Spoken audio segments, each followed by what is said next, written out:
Jimmy, you shared with us on social media your new hairdo. As an athlete that has a lot of hair, I know that can affect your performance. What do you think your new hairdo and your dreads and extensions are going to do for your look and how you are performing on the court? I don't have any extensions. I don't know what you're talking about. I don't know. It's still up to debate if I'm going to keep my hair like this or not. They're not extensions. So, who knows? I'm trying out a lot of new looks. Y'all like my babyface assassin look? It's kind of cute, isn't it? I really don't know. I ain't even thought about it.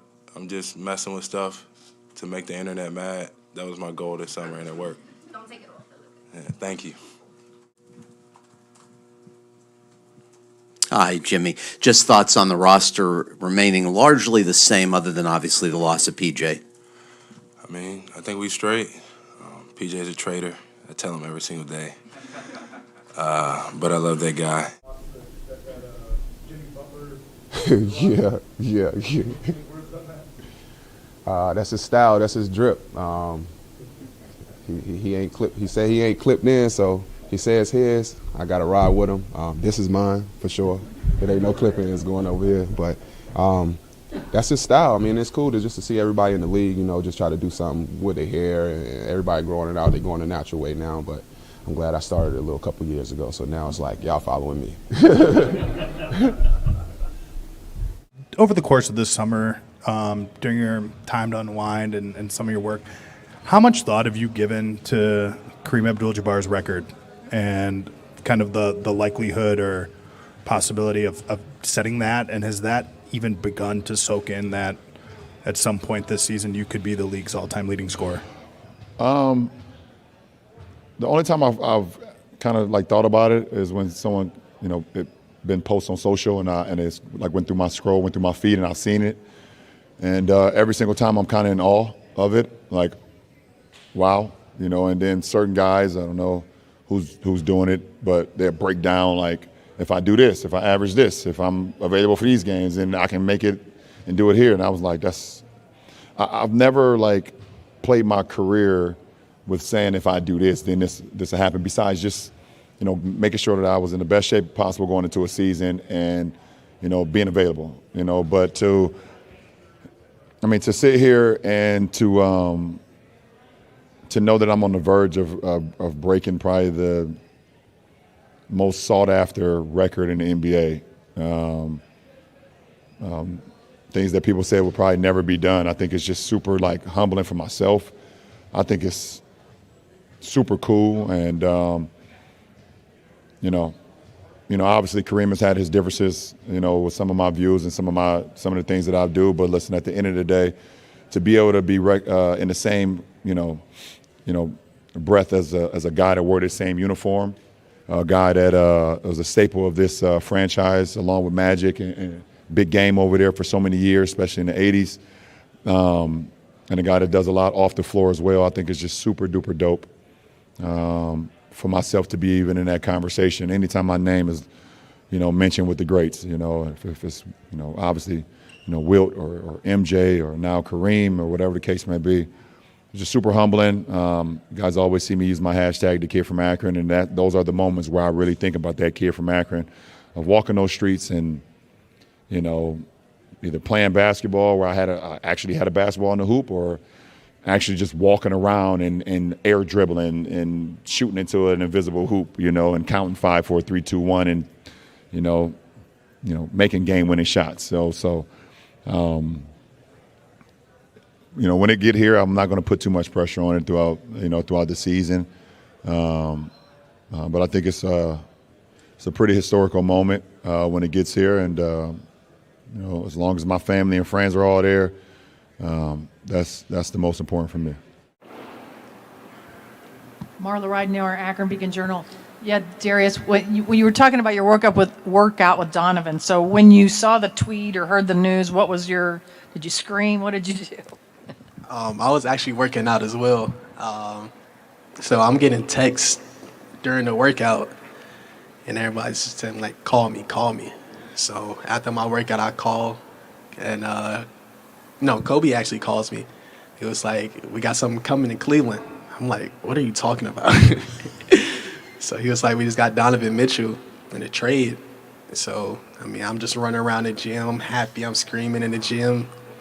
And he was like, you can't tell anyone yet because it's a couple minutes before it came out. So I had to calm down. I had to just go get my towel, wipe my face off, and just try to act super normal. But deep down inside, I was super happy. I was excited for the trade. The idea of playing with DeJounte kind of start to excite you, and what are you looking forward to most about teaming up with him? It was exciting to me as soon as I heard it was a possibility. Just knowing his game and what he brings to to a team.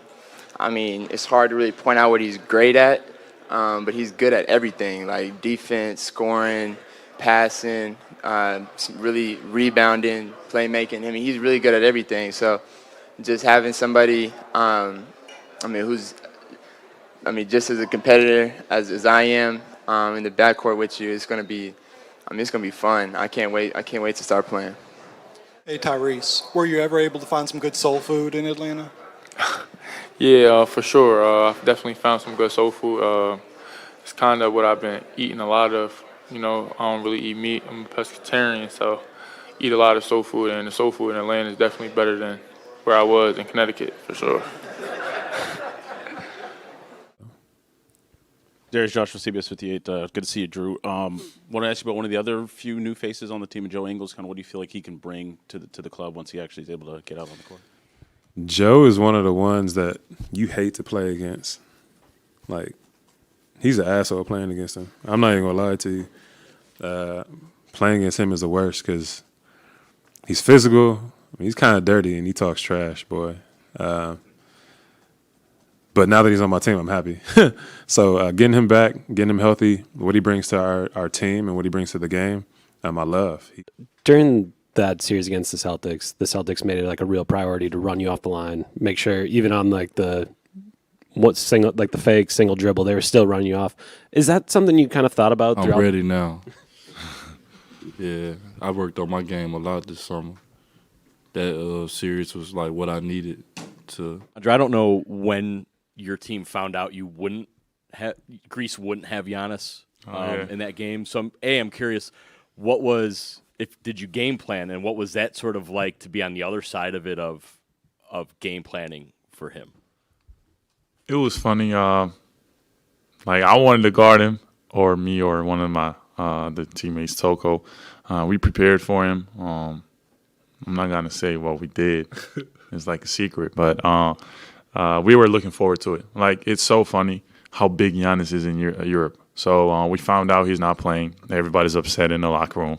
They're like, oh my God, Giannis is not playing. So after the game, so we make this line to shake hands, and I see my teammates shaking hand of Giannis and going back in the line. I'm like, what are you doing? He said, I got to shake his hand twice. He's unbelievable. I'm like, what? So it was just, but yeah, wish Giannis played. He didn't, but if he did, I'd guard him. I actually texted Grayson. I obviously knew Grayson from Utah and made a bit of a joke about, like, I only came to Milwaukee to take number 7 from you. I've been 2 I've actually been 7 my whole career. 7's retired in Utah, so I took 2 because of a friend, Jared Rufford, who plays AFL, was number 2. And then 2's retired here, so it was a bit of a joke. And then the next morning we were texting, and he was kind of like, I don't really care that much about my number, so like, kind of like, you can have it if you want. And I was like, really? Because I will take it. I'm more than happy to. But as we all know, the things that happen to get numbers around here, so I will look after him. I'm not going to give him money, but I will get him a little gift I'll get my wife to, because she's way better at buying presents. But and he just got married, so we'll get him a little something. Do I believe that I'm one of the best players in the league, and the way I help my team be great and win games, it's efficient and effective? Yeah, I do believe. I'm mature enough, I'm old enough to understand that. Do I believe I'm the best player in the world? No.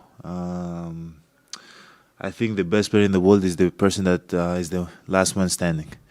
Is the person that takes his team to the finish line and helps them win the game. Win games and become champion. 2 years ago when we did that, when I was sleeping in my bed, I was like, yeah, maybe I'm the best player in the world, you know. But now, no. In my opinion, the way I view it, the winner is the best. The guy that wins is the best. When we play a game of ping pong, when I go in my house and I play against my brothers, when I win and I play against the Nazis, coaches and Alex, and then my mom and Mariah, and I win, I'm the best. Yeah, you know, if Costas played really good, a great series, but he didn't win, how can he be the best when I won? You know, so that's how I view it. I believe that the best player in the world is Steph Curry until the next player. He said what? Giannis Antetokounmpo. He said that you're the best. I was like, thought you were making that up. No, no, he didn't. I guess they had their media day too, and he offered that. Got you. Well, I don't know. What was the question? Sorry. Thanks for telling me that. Thank you, Yeah, Giannis. you get motivation if people are talking bad about you and putting you down and stuff like this. Is maybe too much the opposite way. People would be too nice. Nah, I don't know if it was gamesmanship to set the table for. I would say the same thing when you're facing the champions. Like that's part of like the nature of the league. We all want to win, the championship. And when you look at the team, that's the last team standing, and who was playing the best. I was thinking the same thing about him last year. Coming off their run. So I appreciate the compliment. It's not going to soften me up to get complacent at all. We're in California, so why not have the pool party, right? Yeah, last one on the pool parties. You mentioned in the summer during the parade, pool parties are summer. What makes a good pool party? Music, vibes, any swim attire, and some water. You'll be all right. Dance parties on the boat looked pretty pretty fun on Instagram. If you're in the Italian Riviera, who's not dancing, It's true. It's a good point. It's magical. Magical waters. Is that specific chip on the shoulder still there, moving to a 5th championship, or does that have to morph a little bit now? I don't think it's the same chip. I'd be lying to you if I told you it was, but there are chips. There are chips. And there's no shortage of chips, I can tell you that. So, it may not be quite, oh, man, people don't think we can do it again, as, like, that opinion is, like, as far from relevant as it can possibly be. So whoever has that opinion should probably just shut up because it's just not a bright one. However, there are chips. They're good ones. So there's no shortage of chips. Hi, you're one of the veterans on the team now, so how does that change the way you approach the new season? Yeah, it's a lot different because I'm not one of the younger ones anymore. Hey, man, I'm 25, man. Kyrie, right here in the middle. You said you've used this summer to get to know people that you're going to be taking this journey with. What have you learned from Ben Simmons, and how do you think that his style fits with this team? It's not too often that you get a chance to see a 6'10" guy do the things that he does, and we can talk about the intangibles, we can talk about all his strengths, but I think what I've been able to observe just from afar as a competitor, for the past few years, but now as a teammate, is just his resolve and his resiliency. He wants it. Whatever greatness looks like for him, he wants it. And when you're around other great people and you're in a great environment where you can be supported when you're going through your ups and your downs, I think that that can help ease the journey.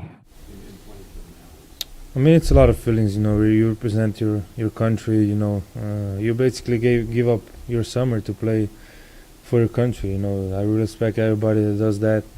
It's really hard, at some point, you have to go to practice, but you want to be on a beach somewhere. But I always enjoy every moment playing for my national team. CJ, you mentioned getting here only having 26 games, and now you'll have time to learn the offense. How much of the offense did you actually know last year in the playoffs? And now that it's over, I can tell you. Just put it like this. I work really hard on knowing plays, and I like to think that I'm pretty smart. So I had the same playbook with variations for 8-9 years. So I knew 1 through 5 like before I got here. I got here, I landed at midnight. I played the game at 6 p.m. So you can imagine I didn't know a lot of plays at that point. I knew 2 out-of-bounds plays and 2 offensive plays.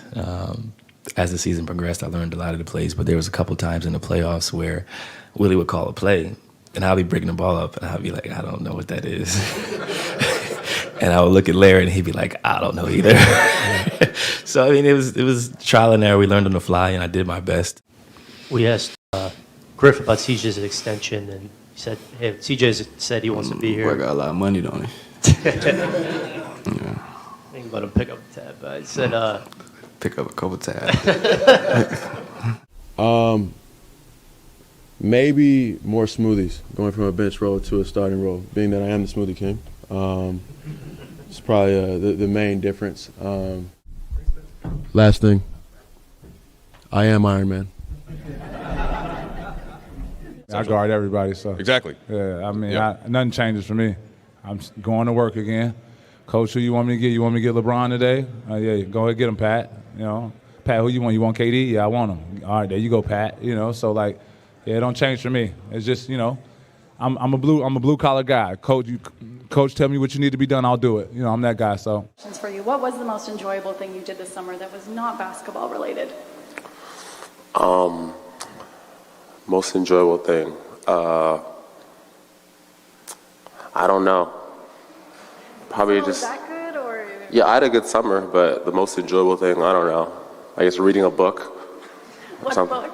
I have no book I read. I don't know. I'll say going for a walk. Gone on nice walks. Yeah, with good views, watch the sunset, stuff like that. Sounds like a good time. It was fun. And then I think Bill Russell, what he stood for in his organization, but this league, meant a lot. So to be, commemorated in an appropriate light is just fitting for somebody like him. He was a historical figure. He elevated the game of sports, and now he, used his platform to bring equality and light to a lot of situations that people were being closed-minded to. And he wasn't celebrated for it. Let's not forget that. We celebrate him now, but during that time, if you check out his book or talk to him, which I've been able to do, people gave him a really hard time. And I think we forget that. And in that social climate that was going on during that time. So for him to be able to stand above that and be able to speak on his platform and bring a lot of light to situations, we commemorate him. Rest in peace. Garrett, your father, College Temple, right? First African American to play basketball at LSU. We have the number 6 representing Bill Russell on your jersey. Tell me something that can connect those two. Man, it's crazy you asking. I'm getting chills. My dad, first year he played with the Spurs in 1974, and then he was trying to make a team in 1975, and that team was the Seattle Supersonics, who Bill Russell coached. And Bill coached him for a couple of months, wanted him to stay in Seattle so they could make a trade and keep him on the team. But my grandfather, Carlos Temple Sr., told him, come on down here, come on down back to Kentwood, Louisiana. You all right, you need to go ahead and hang it up. So my dad has kept in touch with him, had kept in touch with him over the years, and just spoke to how graceful of a person he was. The mind, the basketball mind, but even more than that, just the mind of a leader, a servant leader, obviously a social justice, person that really paved the way for a lot of people. So he has great admiration for Coach Russell, and obviously another Louisiana guy. But for me, the Notorious B.I.G. album, Ready to Die, that album lyrically, how he talked about stress, what he was dealing with, just feeling the weight of the world on your shoulders and you feel like you're standing alone. That album really helped kind of shift my mindset and just finding true resolve within the game. I'm 22. I've been through a lot in the past years, some change. Some things you wish didn't happen, but from that album you just learn, and that's life. Things are gonna happen, and you just gotta roll with them. Tell you a funny story. I went fishing. I think it might have been late July. I was out in the water for like 5 or 6 hours, caught 0 fish. It was bad. So to answer that question, I didn't catch any fish when I went. That will change. That was a story you just went over? Yeah. There were no fish caught. It's crazy. I pay attention to everything when it comes to that, and I love the competitive island that the East is on.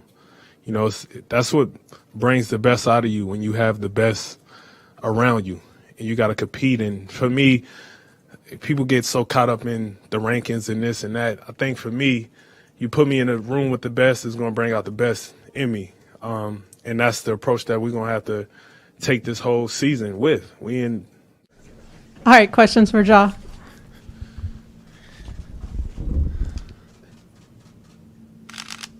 Creek. Could you describe the grills in your mouth? What? Them diamonds be flooded up. Nah, I lost my last pair, so I wore these today. Media day, smiling, you see them. I lose some money for doing this though, but it's okay. An unrelated thing I wanted to ask you. You're kind of famous in Chicago from when Derrick Rose dunked on you in 2011. Yes, this is my nightmare. And the funny thing, this was the only dunk that somebody dunked on me in my whole NBA career. And, but we didn't have a chance to ask you, so I wanted to ask you about that moment. No, it's fine. It's I even talked to Derek. We were together in Zagreb and we had a Adidas campaign, and I came to him. I said, "You had to do it to do it like that." But I was young. It was what? When was that? 2010, 11. So I was what? 9? I think so. Yeah, it was my second year in the league. First year I didn't play much. So my second year I started to play a little bit. So I had to go for that play. Of course, if I know now, I would never go. But it is what it is. At least I'm on TV all the time. So Thank you. Thank you. Thank you, guys. Are you aware of the only tweet that Brad Stevens has ever liked in the history of him being on Twitter? Are you aware? I've been made aware, yes. Yeah, I've had some texts that came through about that. We got it live. There it is. Yeah, I believe this is what the kids refer to as getting in your bag. That doesn't happen a ton during NBA games for me, but open gyms are different. Don't sell yourself short. We might see it. Yeah, you never know. Yeah, those. What was your reaction when you started getting this into your text threads? I honestly was just Look laughing. At this killer crossover. It's like Allen Iverson out there. That's what a lot of people say. People ask player comps all the time, and they're like, "Oh, is it Matt Bonner?" And I'm like, "No, it's Allen Iverson." I say the same thing about Luke Cornett. And honestly, after seeing that, I think Brad says the same thing. Yeah, I think we're going to retool our entire offense built around, kind of just getting me the ball in the open court. This expect to see that game one. We shouldn't have said it, or else now it doesn't matter. They're not going to be able to stop you anyway. No, this is why Weird Celtics Twitter loves Luke Cornett. Yeah. Always good for a good soundbite and having fun. Ball, Green Cornet or Unicornet? Which nickname? Oh boy. And this is going to be set in stone after you answer this question. That's the worst thing that could happen. Yeah, see, I think just because the Celtics, I think I have to go with the. See, the problem with Green Cornet is that it's like, because to be Hornet is Cornet, but it's like Cornet. And so I'm going to go with Unicornet. Just because. Okay. Even though I love, yeah, but it's more appropriate for Green. See, but the Cornet thing is just but I'm okay You with it. sound I want to say I'm okay with extremely it. indecisive right now. I'm phlegmatic, as my wife will tell you, and so indecision can be an issue. Oh, God bless her. I should have said that. All right. Yeah, you know, whatever you guys prefer. But I'll do Green Cornet because it definitely makes the most sense with the Celtics and being that. And I think it is a better it's a fun, creative nickname. It's a done deal. Yeah. I was going to say, if you couldn't figure it out, we could do a Twitter poll or something for you. Let the people decide. That's always I think we big know democracy where that's guys. So yeah. All right, Luke Cornett, we appreciate the time, man. Good luck this season. We're looking forward to it. It's good lighting in here, but no, I lifted this summer too at times, so.